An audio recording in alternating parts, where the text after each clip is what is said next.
Welcome to our Conscious Leaders Forum.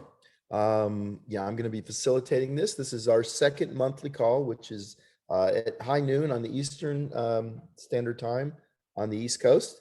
And I'm real excited. I just came off of being with a group of leaders that are helping lead the movement to really make conscious change in ourselves and create health and well-being. And had an opportunity to talk a lot about some of the things we're going to talk about today. I've added some special things because I want to make sure that as we develop this and work together, that we kind of have a common language that we're working from. So really, what is a conscious leader forum? Well, forum is a place, meeting, or medium where ideas and views on a particular issue can be exchanged. And so the idea here is to kind of build this culture where we're working on ourselves and helping others awaken themselves and become more conscious.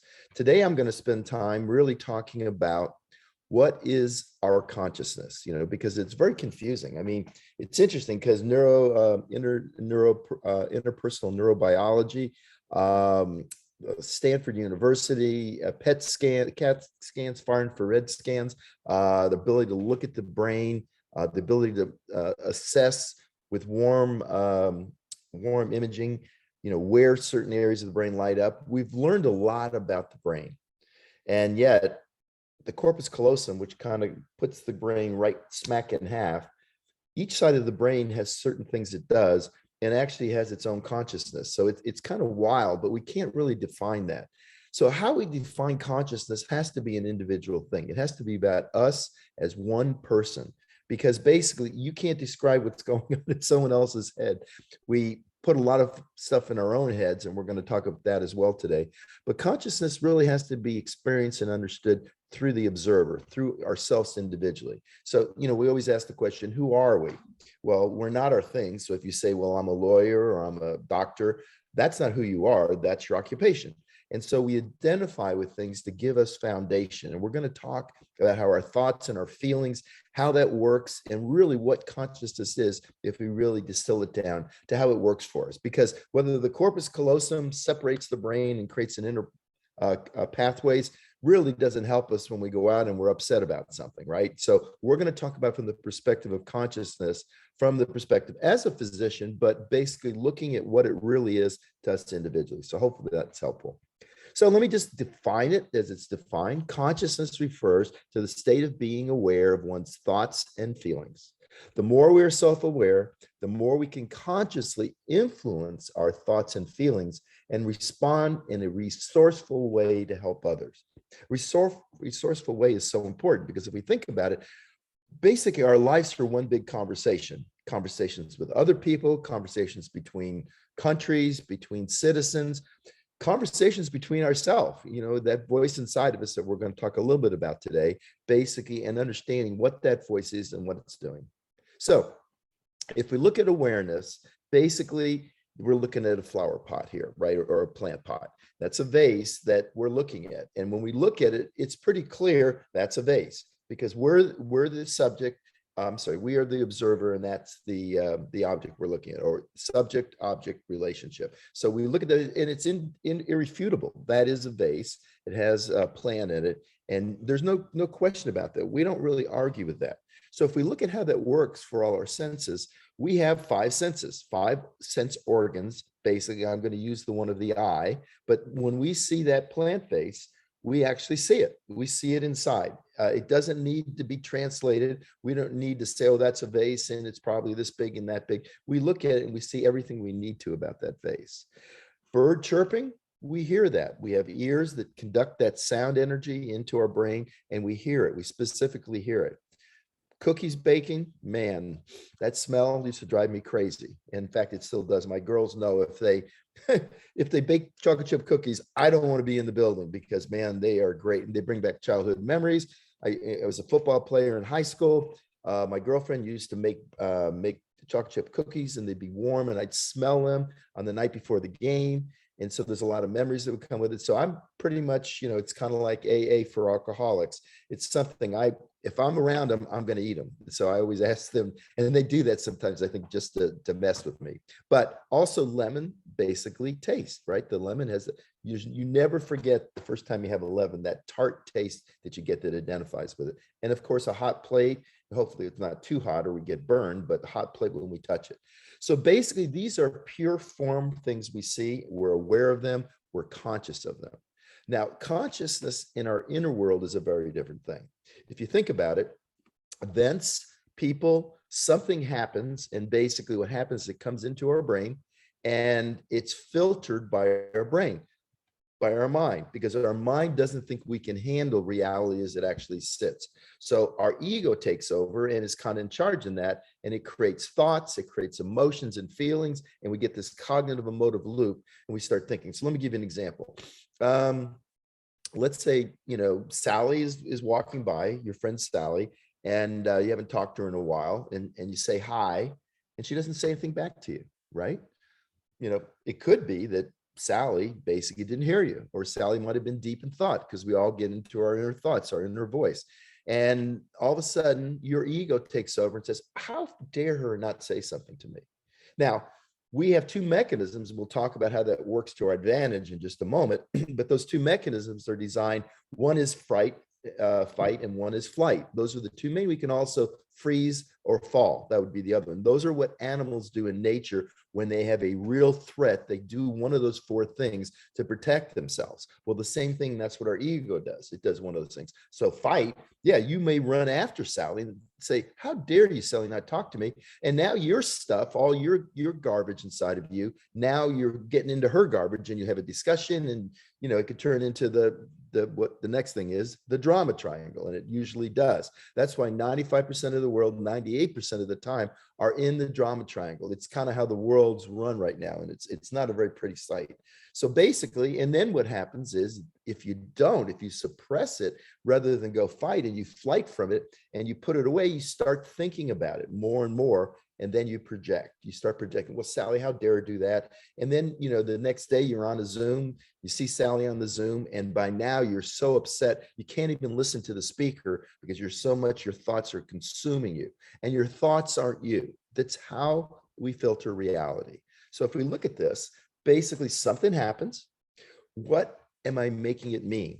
We do this all the time. We make things, and our ego thinks it has to interpret it in a way and narrate it in a way to make you more comfortable with the world around us. That's why we want the world, and why the fixed mindset, and we want the world to be a certain way. So hopefully that makes sense. The other part is that voice in our head just starts churning in our thoughts and our feelings, and it creates cognitive emotive loops. And that's why when you lay down, because of all the stuff that happened, usually most people don't sleep well. In fact, I can't, it's unbelievable how many friends I have and people I know that really talk about their sleep. And that's what it's happening, is you're not going to sleep because you're not shutting off all those gears going in our brain. So it's, and so what is that voice in our head? Well, it's mental dialogue, right? How much of it is true? Very little of it is true. In fact, we make stuff up. And actually, I was talking to someone a couple of weeks ago, and they were telling a story, and I actually used the story last weekend. But basically, the husband, the wife was in love with the husband. They love each other, and basically the wife was trying to get a hold of her husband, and she noticed a couple of days before, when they were out at a party dancing, that he seemed to be attracted to this one woman and dance with her. So she already had the voices going in her head, and she didn't address it. She could have addressed it on the way home, but she didn't. And basically she started building up inside. So like 3 or 4 days later, she's trying to get a hold of him, and usually he answers this text, and he can. And during the day, the voice is saying more and more, well, I wonder, and then it builds up, and eventually, is he having an affair? And she's really going, right? She's really going inside. And so when she gets home from work, she goes in and she's ready to tell him off. And she walks in the door, the lights are off. She goes, what is going on? She's even more fearful. And then the next one, the lights go on, and her husband had spent the day getting ready and had planned an amazing birthday party for her. And everybody's there, a surprise. And that's why he didn't want to talk to her, because he was afraid he didn't have a good poker face. So basically, or sound. So he didn't think he'd get away with it. So anyway, all day long, her voice in her head is telling her stuff that's made up. It's not only wrong, it's incorrect. And it's actually, if she listens to it, it puts her in a place where she's going to be attacking her husband in the next moment, which is then going to build up his stuff. And then we're going to be in the drama triangle, right? We know we do this every single day in so many ways. And it's lying to us. It's not the truth. But yet the next morning, we're back listening to it like it It's okay. If your friend did that to you, or your child did that to you, or someone else, you would no longer be reliable. Yet that next morning, we're using that same voice in our head for financial advice, what clothes we should wear. I mean, it goes on and on and on. So it's just so important to know that it is made up. Most of life will unfold in a way that are forces outside of you. And the mind has a lot to say about it, but has very little it can actually do. So with that, let me use this as an example of how the brain, why this happens. It's like a tea kettle. Something happens and it builds up and it builds up. And then the voice in our head starts processing and interpreting it in a way, basically because we can't handle the truth. Our ego doesn't think we can handle the truth. So it makes it up to make it more palatable. So here's a cute little puppy, and we all go, ah, isn't that cute? And we feel joy because there's nothing cuter than a cute little puppy. But if in the next moment behind you, you were in a park looking at that puppy, there was a rattlesnake that showed up and you could hear it, you would immediately, as soon as you heard it, you would jump out of the way. You wouldn't turn around and use your regular mind and your thoughts and look and say, oh, I'm curious about that rattlesnake. Bottom line, it has interesting colors. It's got this thing on the back going like this. I want to know more about it. No, you've already moved 10 feet, 20 feet. You might have run half a mile before you stop, right? Because that's how we were programmed. We have the limbic area in our brain that instantaneously creates emotion, which is energy, which gets us the heck out of the way. That's how we were designed. Unfortunately, most of the things we deal with in the day now in the modern world is not real threats. They're perceived threats. And the ego loves it, man. The ego is in charge, doesn't want you to think. In fact, for many people, the ego is so ensconced in that conversation that we're not opening to listen, to be curious to anything. We're pretty much, the ego tells us how things are. We've made a belief system about it, and this is the way the world can be. And if the world isn't like that, basically the ego is going to build more stories of it. So hopefully this makes sense. And we have fear, and fear runs throughout us. It's almost always security, anger, or fear are the main emotions that take us down the rabbit hole. So basically, if we look at that, we have two worlds. One world is the calm world we have when we're fully conscious, when we're not allowing these cognitive motor loops. That's the beautiful woman with the sunset, fully observing that, and in that moment, feeling very connected spiritually to, whatever is important for you, but feeling that energy of being part of this crazy planet that's, turning around quickly in the middle of nowhere, and we're connected to all that, versus this unbelievable geared up system that's just churning out all this info and all this stories, and we're making up stories left and right. What we want to do is we want to work, and what we're going to talk about, and we're going to answer questions today, is how do we become unfiltered, where we're not making up stuff? Because when we really find out, if we really look and where our issues and problems, it's not outside of us, it's inside us. We are our biggest critic, and that inner critic, that voice inside. Now, you can have thoughts, normal thoughts that you have, like, oh, I better remember to take my keys, right, when I go out, or I better remember to turn off the stove. And those are all things that help us. So the voice by itself is not the issue. It's when we turn the voice with our ego to be this critic, the critic or voice inside of us that just gets us going and keeps us really not being present very much of the time. So if we can focus on that, it will really make a difference. So I want to use the analogy to a river and to a stream. So if you look upstream, it's calm, and that's a default mechanism for our brain. Our mind should be calm. We should rest on a calm mind. And if we think of water as the analogy, when there aren't rocks in it, you can see where there's starting to be a few rocks here. The rocks cause the eddy. The rocks can create this turmoil. And sometimes it's just a little bit like we're wondering, boy, it better not rain tomorrow. I mean, who do we to think, because I'm going camping, it better not rain tomorrow. Who do we to think we have any control over that? We have no control. And actually our meteorologists don't give us such great advice all the time either. So then we blame it on them. So the whole thing is, we don't want to take ownership. We want to look outside of us and see what we can fix, because we think inside of us that basically that we're okay. Our ego, even if you think you have guilt, you have anger, you have any of these emotions, they're all these rocks, these conceptual rocks that did service and they're pure if there's a rattlesnake, but don't service because we happen to look and somebody didn't say hi to us. Very different situation. And basically, if we think about it, it's calm, and the rocks are what cause the turbulence, the disturbances that are inside our mind. And as you can see, we try to navigate these cognitive emotive loops. And, we don't have a kayak. We basically just have ourselves drowning in this. And what happens is we try to do it. And once we try to do it, if we get caught in that cognitive emotive loop, once we're going down the rabbit hole, it's too late. So the key thing, and we'll talk about this in just a moment, the key thing is to recognize when you have that icky sauce, when something doesn't seem right, and you want to, we use stop, challenge, and choose. It's a tool that I kind of evolved almost 2 decades ago to help people when they start to sense there's something going on, before they're even conscious of it, they stop, they basically recognize, and they find out what the emotion is, what the thought is, and then let it pass, recognize it's not you. It's just like that vase I showed earlier. It's a thing that's different from this. And if you don't really believe that, just think, if it is me, then how come I can see it, right? Because you can't see yourself, right? So basically you're removed from it and it's not you, and your emotions aren't you, your thoughts aren't you. But if you're going down the rabbit hole, you're in trouble. So the key thing is to get out of the rapids, because you can't give yourself advice when you're upset, when you're into that upset state, because if something's bothering you, you can't give yourself good advice. So the key habit, the micro habit we're going to talk about here, is getting out of the water. It's literally getting back. And, I love to use children because children have childlike curiosity. It's wonder. They don't really care. They just want to figure out what's going on in front of them, and the joy they get out of doing that brings them so much. They love, think about when they have a sleepover and they're with other friends and they're getting to do things they haven't done before. They stay up all night talking because it's so exciting for them. It's not basically getting out and just sitting there. It's getting out and observing everything around you. Start taking the rocks out. That's the key part. So how do we do that?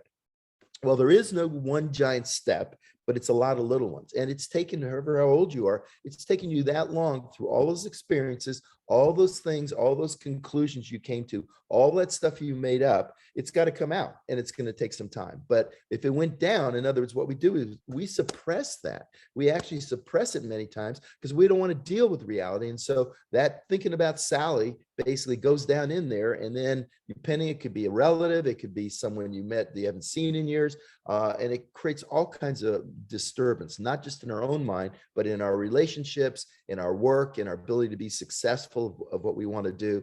All of it is involved, and it's all introspective, looking inside. So the first thing we want to do is start thinking about, okay, my thoughts, my emotions, and the form. What I mean by form, that vase, I'm looking outside at the water. Those things are not me. Those are things I'm observing.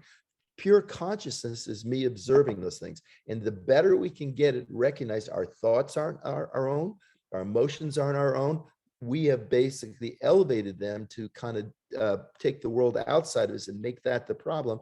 And that's why we're in the victim mentality. And that's why we feel like we're a victim to all the things around us. So taking full control back is actually getting to the point where you can observe your thoughts, observe your emotions, and observe, obviously, the external world. And just like I showed earlier with the woman looking at the sunset and seeing that pure image across her brain, we're able to calm our thoughts, quiet the water, and put ourselves in position where we can have wonder and fun, just like kids. And actually, it is such a powerful thing if we're willing to go to the mental gym every day.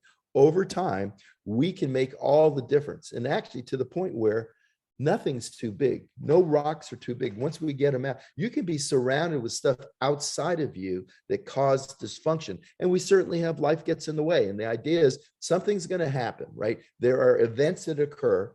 It's how we respond to them that determines the outcome. So if we're able to get back to the point where we can keep ourselves calm, if we have issues, we address them, feel the emotion that comes with it. Obviously, if we lose a loved one, we're going to be sad for a while, and we're going to grieve, but recognizing that and not having it fully consume us by releasing it, by actually releasing it, feeling it, sensing it, releasing it, not trying to suppress it. It's where everything starts. And what I like to call this is we have internal stability where we're able to take that information coming in, and then external equilibrium means, in essence, We have our relationships, we have the things that happen to us, and we now conduct ourselves in a way that creates an outcome that actually allows us to continue to work on our health, and work on our well-being, work on our relationships, and working on our success, whether it's in our business or in our relationships or in a relationship with ourselves. So hopefully that's helpful. I'd like to open it up now for Q&A, and Rachel, why don't we take the stop to share and let's answer some questions. All right, we have Shauna Molina. Can you come off mute? Perfect. Hi, Shauna. Hi, good morning, Dr. A. How are you? Good. How are you?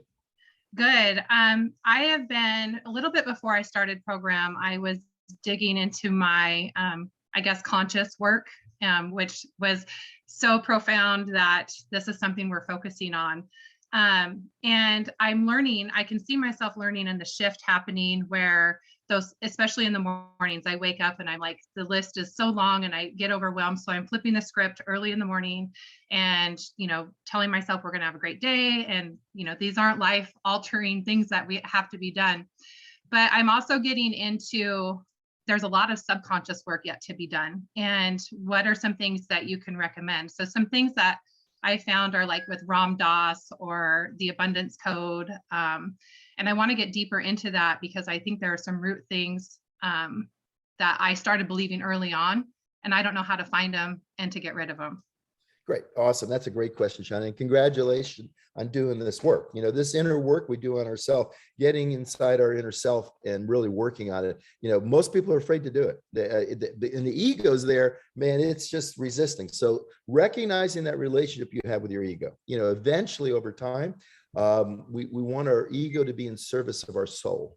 And what I mean by that, I read that several years and I always thought that was very appropriate because in the Eastern religions, they talk about totally exercising your ego. But I think your ego is really important once it's serving your soul authentically, what you really want, not the voice in your head, but really is important to you. So it's now starting to make that change. And that change occurs by how you interpret experiences.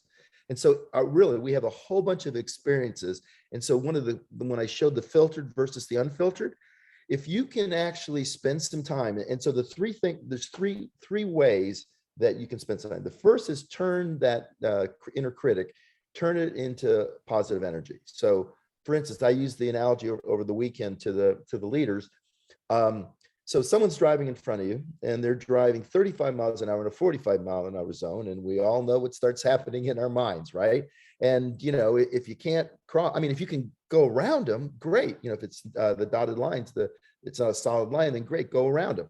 But certainly don't let your road rage get like what happens a lot nowadays. It just shows you how out of control that inner voice is, where people zoom in front and then put on the brakes. Instead, change it and say, oh, maybe that's an old person. Maybe that's someone. And you know what? It's really cool that they're out and I understand. And just, do I really need that extra 2 minutes it's going to take to get where I'm only going down the road 2 miles to the grocery store? Do I really need to be there 2 minutes earlier? Is it okay that this lady or guy is having enjoying themselves and being safe because they happen to be older? So first thing is turn it into something positive, not make something up just because we're saying this is a stupid person. What are they doing on the road? Just change that. We can flip the script in our minds just like that once we become aware of what we're saying. The second part is a mantra, just something rather than, I showed the gears, all the different gears going, like you said, you have all the stuff going on in the morning. What if we just had a mantra in the morning to get up and say, you know what, I am calm, or, or God, abundance, whatever. Yeah. It's just something that resonates with you and say it. And if it resonates with you, you get in harmony and that energy starts cycling. And what it does, that's not meditation. That's not the lack of thought, but you've now taken it down to one thought. And as one thought, all the other thoughts will quiet. They'll kind of go into the noise in the background. So that's a nice way to kind of wrestle it. Then the third way is just surrender to it. Let it go, right? Let it go because it's not serving you. There's no way it's serving you. It's not serving you at all. It's just making you miserable and churning you up. And by the way, since, I started down the path, we're talking about, we're spending more time. Yeah, because over 20 years, leaving critical care and focusing on health and well-being, it started with people being overweight and needing to lose weight. But the real core is emotional mismanagement. It's actually how we conduct ourselves with that inner critic inside. And if we can get to the point where we can quiet and look, and also, by the way, if you have beautiful things you can look at, stop during the day. A great way to test yourself is actually sense your breath. Is your breath slow, deep, coming from your belly where your belly goes out? Or is it frenetic up here in the upper chest and it's shallow?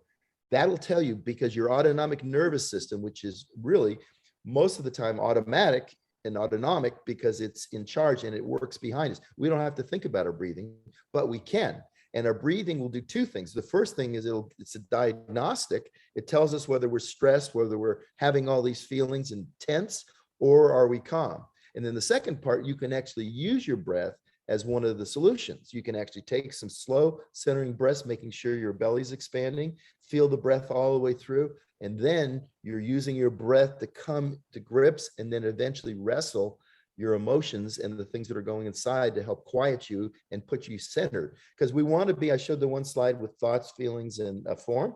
We want to actually remove ourselves from those thoughts, being able to stand on the side, just like that little kid in the rapids, to the side and become in wonder. Oh, I wonder why I'm thinking that, right? And the idea is we're not about psychology. We're not about becoming psychotherapists. This isn't that. Psychology is about the study of human behavior, which is dysfunctional because of all that stuff.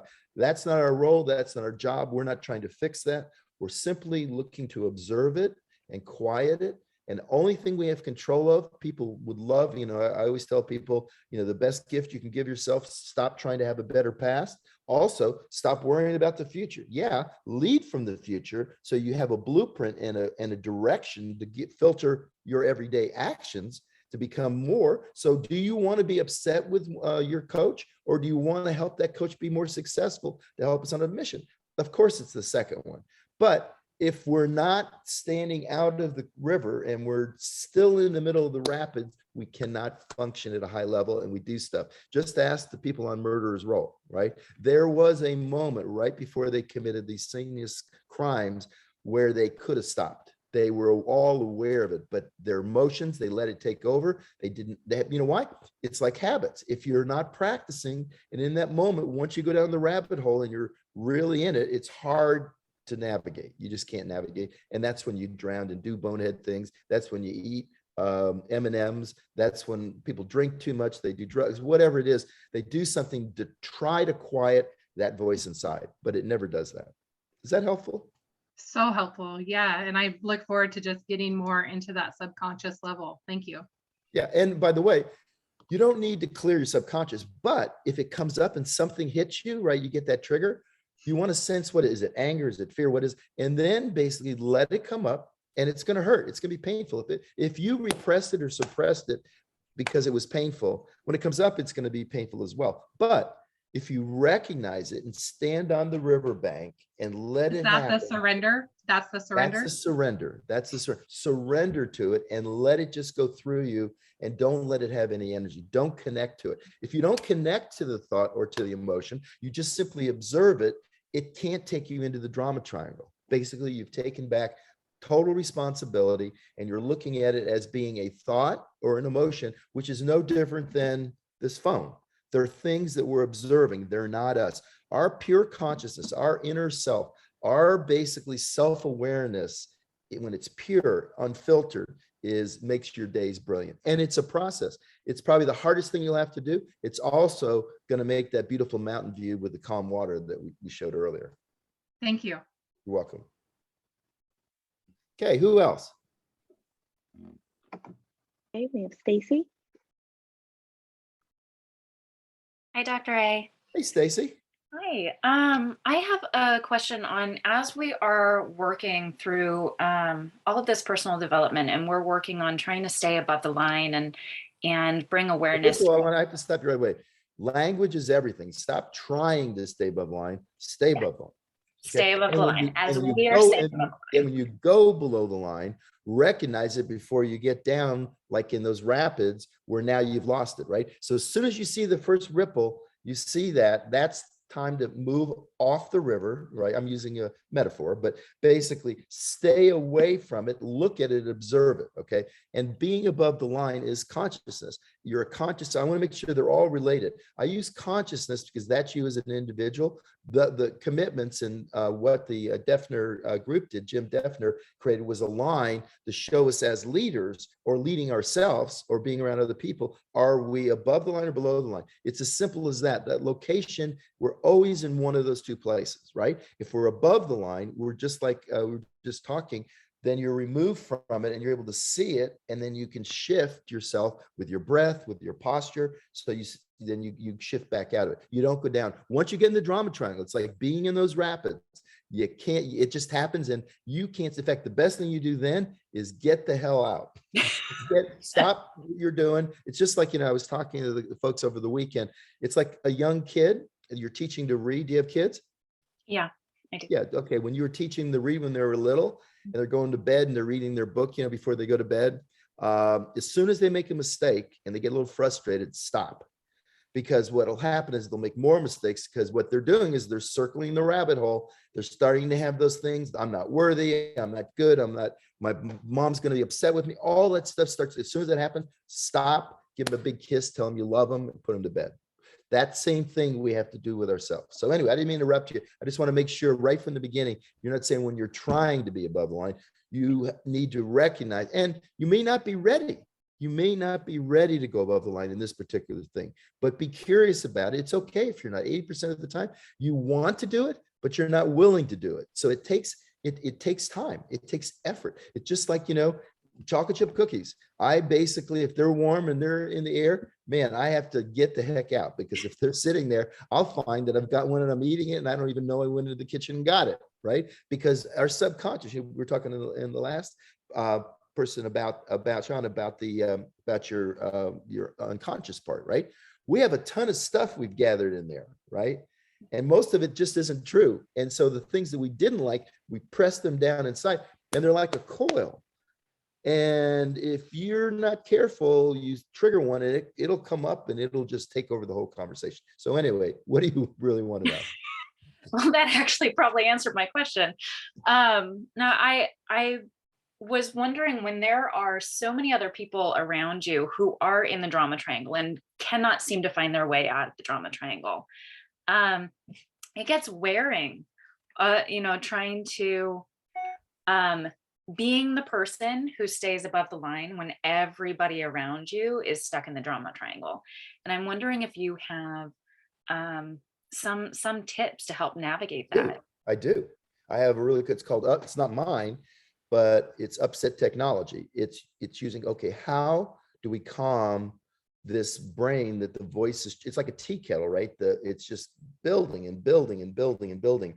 And the mind doesn't want to take ownership of it, right? And when someone's in the drama triangle, they are unconscious, and they don't even recognize many times they're in the drama triangle. They actually are so caught up. And what happens is that thought, their consciousness is now connected to that thought, and they're no longer conscious. They're unconscious, because when they're conscious, they would see that. In fact, one of the most important things when you're working on yourself, and you're now at the point where you've learned the habits of transformational change and leadership and the things that are necessary, you'll actually find that you'll start laughing at yourself when that ego tries to come up and do that stuff, because oh, why do you think you need to be heard right now? Why not listen? You know what I'm saying? So there's it's called Upset Technology, and there's 4 questions. Usually we use 3, but I'll give you all 4 questions you can do. So to that person, first ask them what happened.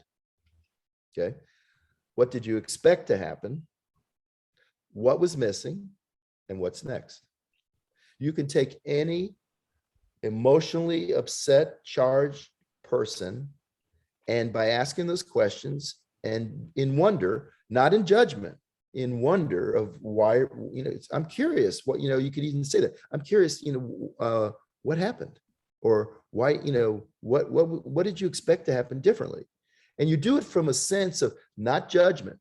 Because if it's in judgment and they're down there, so the questions have to be really reflective questions you're asking, right? But if they answer those 4 questions, you'll feel that pulls you out of them out of the drama triangle and has them refocus because they can't even think. It's like, I keep saying, I don't even know if it's on TV anymore, but the Jerry Springer show where they would get on and tell each other off and really go at each other because it juices them. They get their stress response. They get that fight mechanism going on, right? And so they feel alive during that period. What they don't realize is they're tearing their body up completely. And they're basically turning their mind up and they're ruining their relationships and creating dysfunctional surroundings for themselves. We have when we take full responsibility and full ownership, basically, we now bring the locus control inside. And at that point, then we can help do it in a rational form, right? Being above the line conscious for your creativity, for collaboration are critical. In any time you're with somebody or working in a group, if it's about you, you can't truly be collaborative and creator. You're really more focused on showing up and being right and proving we're right. So does that make sense? Yeah, that makes sense. Thank you. Good, awesome. Okay, who else we got? If you'll come off mute. Hi, Dr. A. Hi, Julie, how are you? Good. Thank you for doing this. It just means the world to us. But here's my question. I'm very much a creative individual. I create decor and everything imaginable, use things out of context in good ways, and I'm known for that. And I think I live above the line much of the time. I just reread Element 24 this week, those 4 levels of consciousness. I respond, I don't react, pretty even, good with people.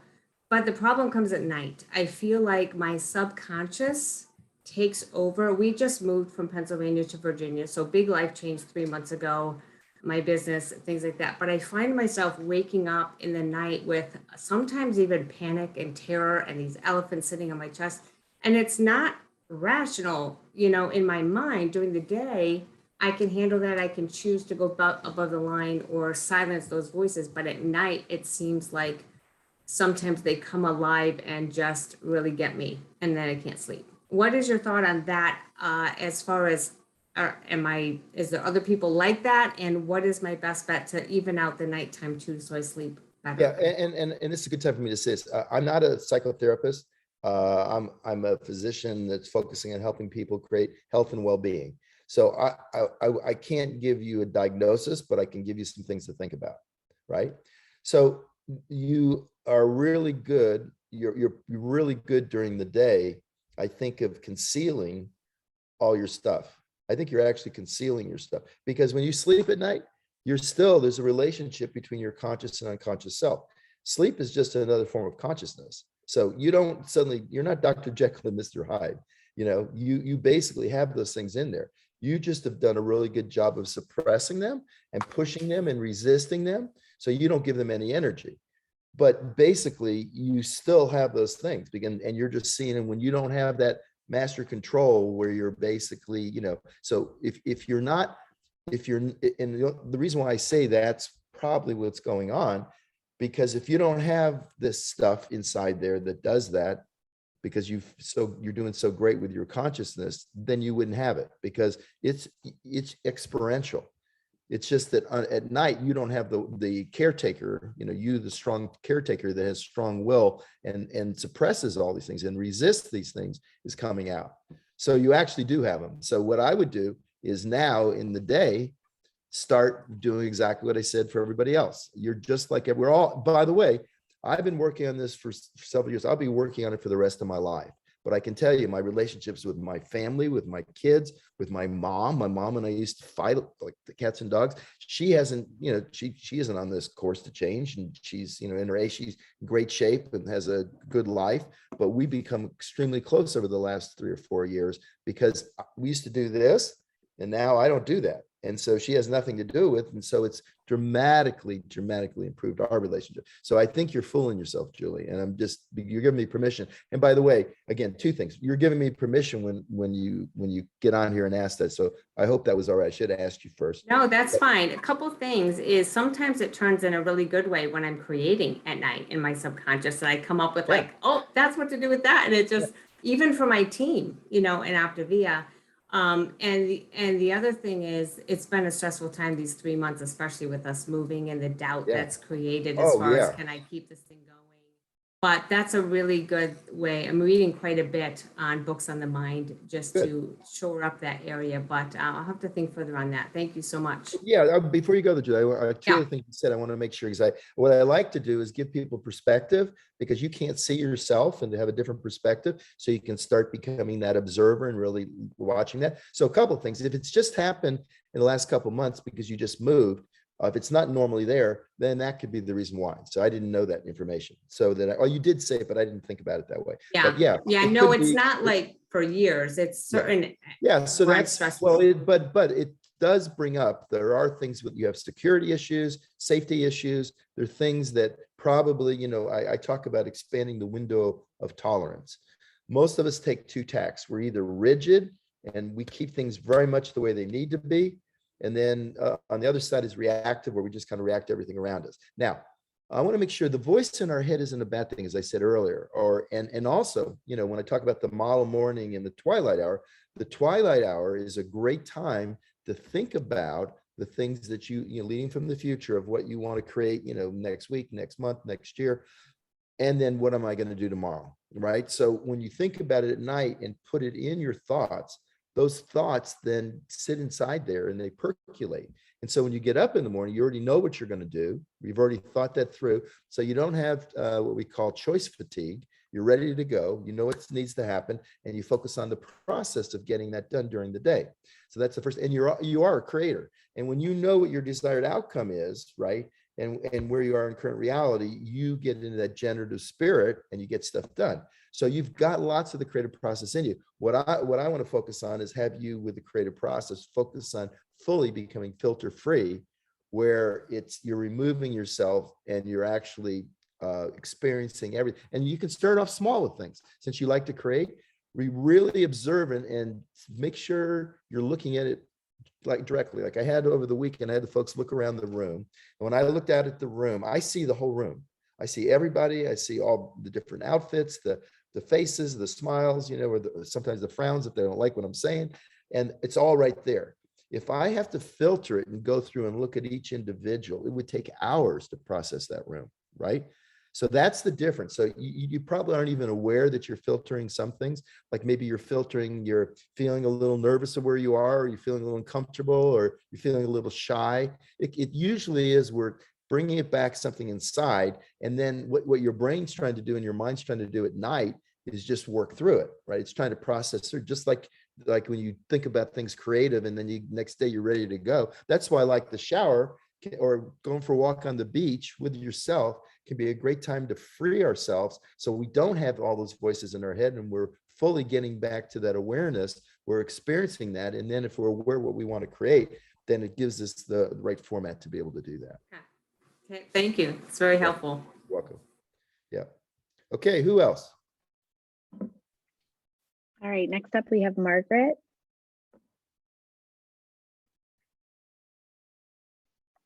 Hey, Margaret. You're muted. Oh, can you unmute yourself? There you go. Okay, can you hear me now? Sorry about that. This is great stuff. Thanks for doing it. It's really something to practice every single day. So I'm curious, you gave that analogy of the river, which is a great visual, and there's the calm part, and then there's where the rapids begin, right?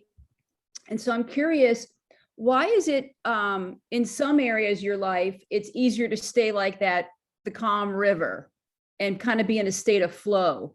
But then in other areas of your life, maybe day-to-day tasks, working your business or whatever, accomplishing tasks, it's a little bit more challenging to be like that river and calm and just organically flowing, because there is a huge disparity for me. So when I'm active, or if I'm whatever, mastering a athletic sport or whatever, I can go to someplace else in my brain where I find it more challenging to do that on a daily basis. Does that make sense? Yeah, no, it's really simple. It's your stuff.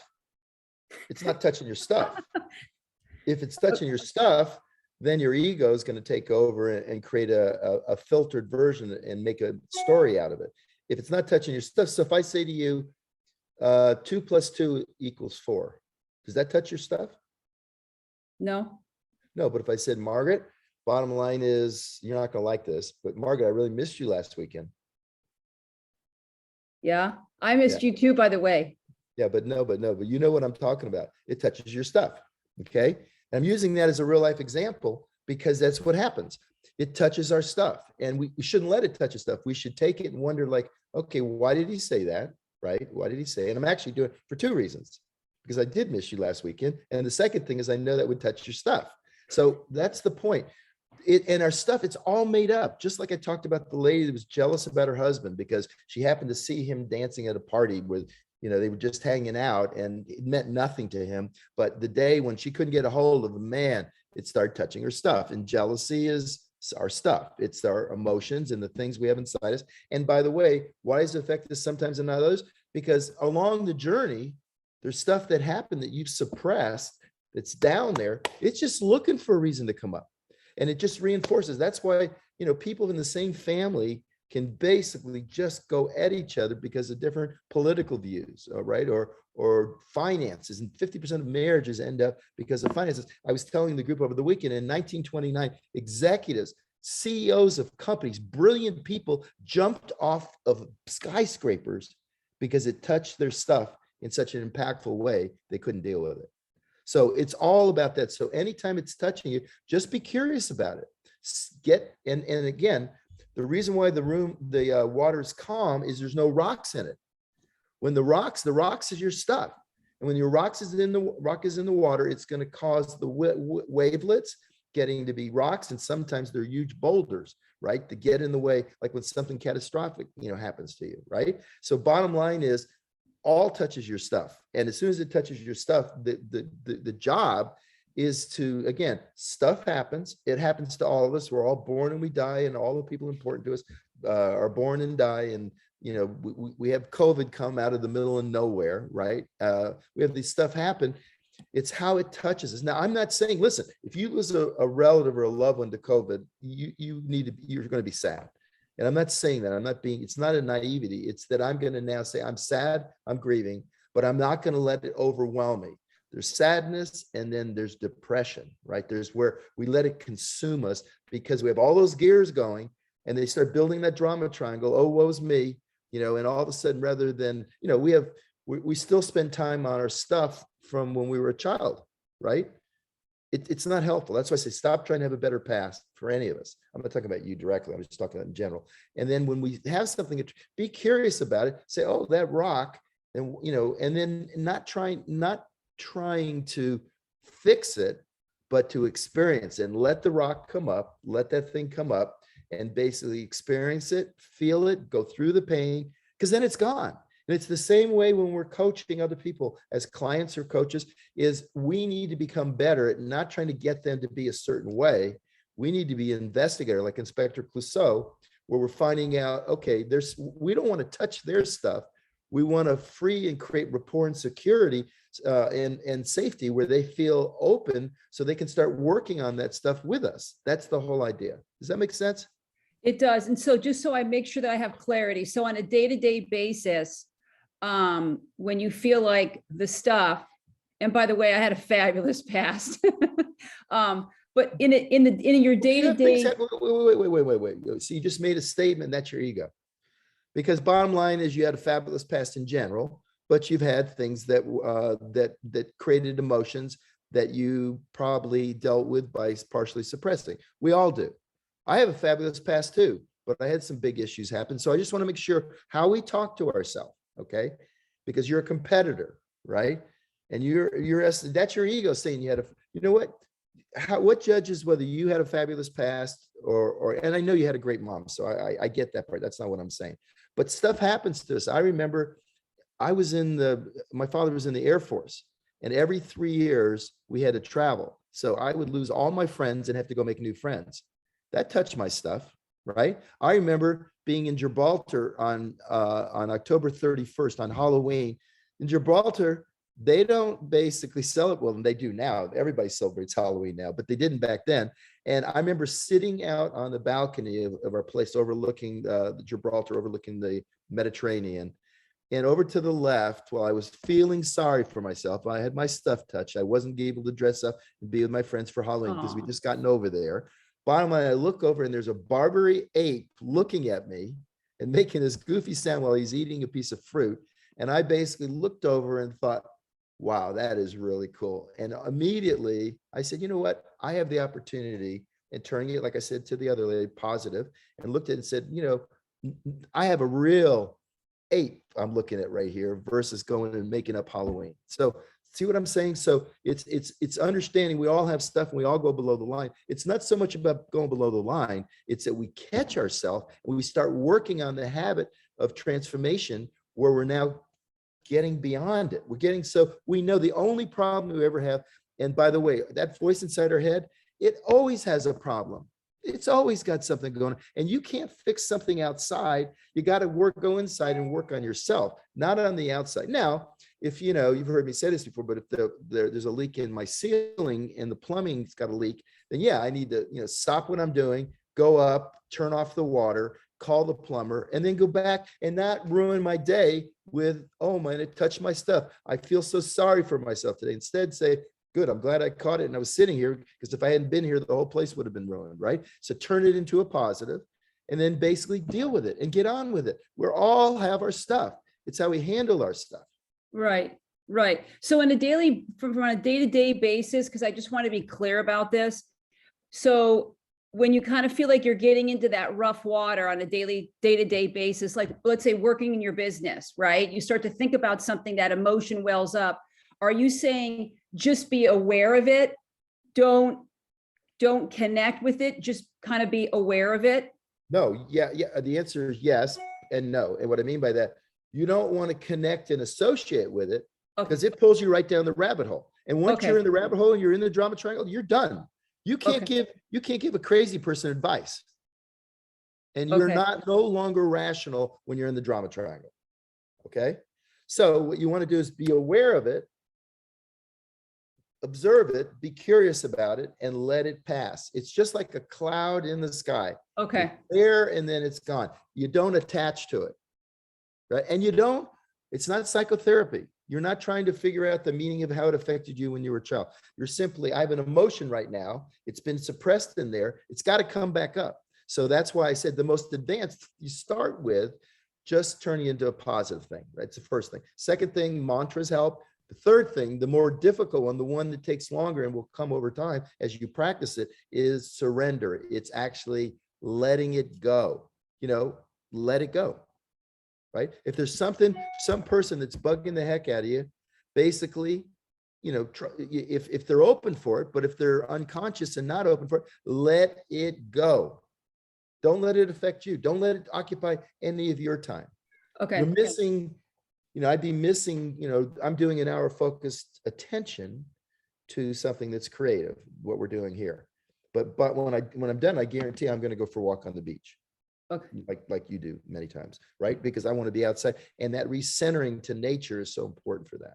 Without a doubt, the most important. Yeah. Great. Awesome. Thank you. I appreciate that and appreciate this. This is a gift. Thank Good. you. Awesome. You're welcome. And Okay. I missed you too, by the way. Okay. Who's next? You had to say that, didn't you? You had to say it. See? That's your ego. All right. Who's next? Okay, we have Dominique. Who's next? Can you come off mute, please? Hey, Dr. A, how are you? Dominique, how are you? Hi again, right? So yeah, this has become my favorite part of being a coach. But my question for you real quick is, and you kind of answered it a little bit already in the previous, but anyway, as we are transformational coaches, we're not weight loss coaches any longer.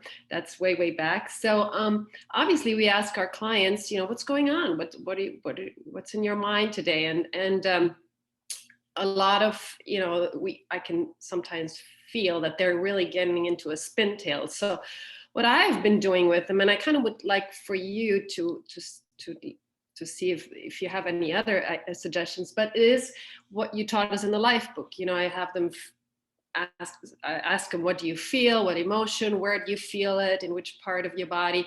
And then breathe through it. So that's kind of my way of helping them a little bit, because we're not psychotherapists, right? So, but is there anything else? Because it doesn't seem to stick always. I wanted to teach it to them so they can do it on their own. Right. But next time it's the same scenario and the same scenario and the same scenario. So Yep. what would you suggest is kind of So, yeah, so those are great questions. And I want to say a couple of things. I want to say once again, and I probably should put it up in the front, we are not psychotherapists, none of us. Even though I'm a physician, I'm not a psychotherapist. I have not been trained on psychotherapy. Basically, that's not my specialty. And actually, my specialty now is helping people create better health. It just so happens that one of the things that we can create is a healthier mind by knowing some techniques and things we can do and a better understanding, because knowledge, doing, and becoming allows us to change our thoughts, our feelings, and our actions. And and so none of our coaches, and so this is not intended for that. This is intended, and by the way, this is not just for coaches. This is for everybody. I built this forum because then I'm going to be having on, especially starting next year, I'll have on thought leaders in this space that aren't part of our program, because so for your clients, a good thing is to get them on these calls, right? Get them on these calls, because they can maybe learn something they can't. Maybe they're too close to you, or they're and the other thing is, you can't get them. You can't change. I want to be really clear. You cannot change someone else's behavior. All you can do is make them aware and present, and basically stop, challenge, and choose, right? So with that, the best thing you can do is become a better model of it. So when they start seeing every time they're on the call, you're basically, you don't have to agree with what they say. You just are acknowledging it. That's part of building relational health. You're acknowledging where they feel safe and they're not being judged. And then they'll start opening up. In fact, you'll become the area where they'll talk more, because everybody else is taking them down in the drama triangle. So they may be excited about having a conversation with someone else, but they're being enabled. They're not being empowered. As long as you don't take the bait, right? So never take the bait. And eventually, after 3 or 4 times, and that's what my kids learn this. They know that they have a problem. They can come to me, but don't turn it into a major Megillah, a major issue. We'll deal with it. What happened, what was missing, what did you expect, and what's next. I've always done that because it's so critical. And what you're doing is, after a while, they won't start, because they're not going to get satisfied. It's just like, if you're teaching, I don't mean this to be derogatory, but it's stimulus and response. If you're teaching a dog how to sit, you use a reinforcement, right? You use something, a reward. Same thing here. The reward is that they actually feel that anxiety go away, because you're asking rational questions and you're not taking the bait and going down the rabbit hole, like I was talking to Margaret about. So does that make sense?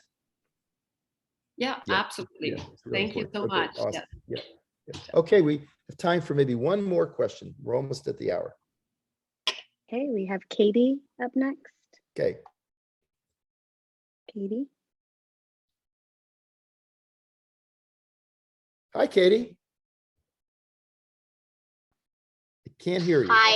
There you Hi, go. thank you There you so much for all this. You're You welcome. actually answered many of my questions with these question and answers, but I do have a question. Why do our brains almost immediately go to make stories that are negative, and they like self-sabotage? Staying above the line, working on that consciously, but my brain and many of my clients' brains immediately go to the negative, even though we're staying above. But why? Why are we because I wired showed, that way? if you remember back, did you see my slideshow? Yes. Yeah. It's the So remember fight or flight, but why is the fight or flight? I just answered my question, but So, how do we get the fight? How do we stop it? Okay, well, okay. The reason why it happens, everybody, that's your programming. You are programmed that way. It's there. The only way you make it, so to ask yourself, why do we do that? Because it's the natural process. 10,000 years ago, we lived in a pretty hostile environment, and there were a lot of bad things, saber-toothed tigers, cliffs, poisonous plants, all these things. And so we were attuned to be a highly evolved neural tripwire. Our amygdala are a neural tripwire.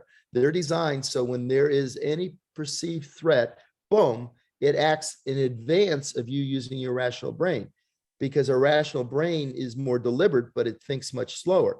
That's why emotions are full of energy. That's why they create all that angst inside us, because normally physiologically, one of those four mechanisms, whether it is flight, you release norepinephrine and epinephrine and cortisol are all released, and you use those things to fight somebody. And actually you vasoconstricted, so if you did get cut or hurt, you didn't bleed to death. So they're all built into our program. It's like, you know, why when I take my Tesla to the gas station, try to put fuel in it, it doesn't work? Because it's a different fuel source. So you were designed to be protected against any real dangers. What's happened today, we live in a world that's extremely complex, technologically advanced to the point where we don't use relational skill sets like we used to. Kids stay on their phones. You watch people at dinner, they're all sitting there on their phones. No one's talking to each other. So we don't use a lot of, so it's getting worse and worse and worse. And we're getting to a point where most people are closing down. They're suppressing anything that's new. They're putting it down and having more and more angst. And that's why we're having drug overdose, why people are eating everything that's not nailed down. It's why the alcohol consumption during COVID went up so dramatically, because people don't know how to do this. So that's why you do it. Okay. Now, how you change it is a process. You have to be highly motivated. I can tell you, most people actually enjoy the adrenaline rush when they go to work, and it's dysfunctional because they feel competitive, they feel in the game, they're trying to be better than someone else, and it makes them feel alive. But it's the worst thing they can do. And that's why you have 50-year-old widowmakers happening all the time, because they're stressed out completely. They're eating the wrong foods and doing all the stuff that's not good for their health or their mind. So to work on this, we have to get back first with self-awareness. The key part is self-awareness, being able to be the observer and recognize that almost all the time your ego is going to take over and try to narrate the world with its own story that serves you. And it's a very negative story because negative bias is already there. People tell 33 people something negative. They only tell 5 people something positive.